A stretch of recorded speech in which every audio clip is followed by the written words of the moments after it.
My mom wanted me to be a truck driver because that would mean I'd make $24,000 a year if I went to Truck Masters, and that would be twice what my father made.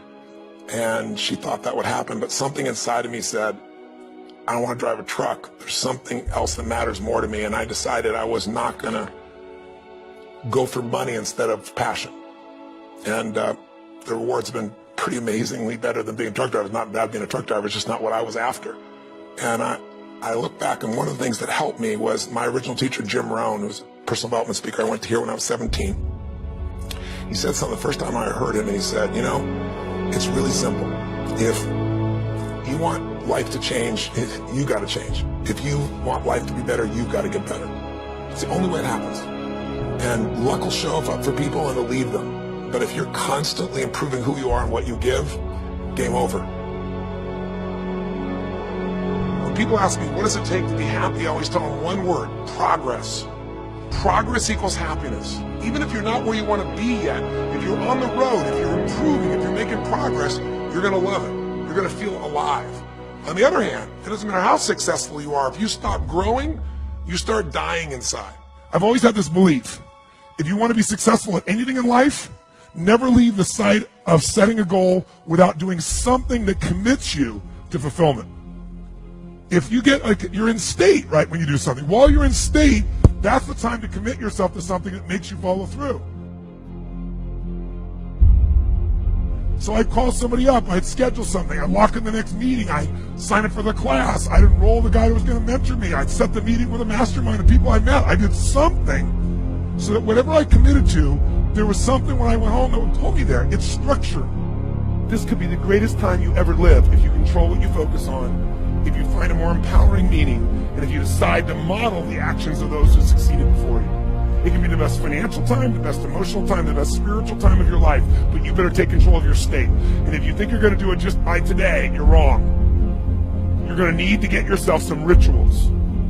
Right now, every one of you in this room is controlled by your rituals. I don't just mean this one. I mean every morning you get up. I know your body. I can look at your body right now, and I can guess your rituals. Some of you, your rituals to work out 5 times a week, I can see it clearly. 4 to 6 times a week, it's obvious. Because you couldn't look like that if you didn't do that. Some form of workout. I don't care if it's walking, lifting, whatever. Some of you, it's obvious that lifting weights is part of it. You can see by that man's muscles. I know what his rituals are. Because your life comes from your rituals. And if you don't develop the ritual, you're kidding yourself. How many agree with me on this? Raise your hand and say, I. And there are rituals that put you in state, and there are rituals that take you out of state. But if you've got what you know, that focus, the target, and you got the toolbox, and you're still not getting what you want, it's because you got inner conflicts. That's the third pillar. You've got to resolve your inner conflicts. Because that, as I tried to explain to you, 80% of success in anything is your psychology, and 20% is the mechanics. So those inner conflicts are when you take 2 steps forward, you pull 3 steps back. Right? When you say, boy, I'm totally committed to this, but you don't follow through. This is my expertise, the why guy part. Why? Why do you keep saying you want this? You have crystal clarity, you have the tools, and you're still not getting it? There's a conflict in you. Align your life with what is most important. And then once you are in a position where you're aligned, guess what you'll do?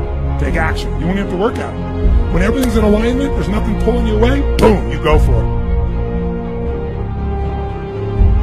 Progress comes when you tell yourself the truth and you're able to feel the uncertainty and take action anyway. The thing that stops us all is fear. It's no surprise. Fear of failure, fear of rejection, fear of the unknown, fear of not looking good. And that fear we could translate into the simple thing of uncertainty. Now, when you look at someone who's incredibly successful, you look at someone who's truly a leader in their life or in their field, the one thing they have in common is they exude this sense of certainty. And where's that come from? Is it inborn? Are they lucky? Are things just going their way? No, great leaders know how to step in the uncertainty and bring the certainty to the situation. Most people in life, we really feel like the level of stress in our life comes to how much of life do you feel like you control, or how much does life control you? Do you tend to control more of what's going on, or events controlling you? It's very easy to have those events start to take control unless we take control of what's between our ears, our own mind. You see, what you and I focus on massively affects how we feel, whether we're thriving or surviving. If you focus on what you can't control, if if you focus on the past, if you focus on what's missing from your life constantly, that pattern of focus will make you frustrated, overwhelmed, depressed. It won't even matter if you're, taking antidepressants. If you keep focusing on what you can't control, what's missing from your life, you're going to feel depressed still. You can take as many antidepressants as you want. Focus equals power.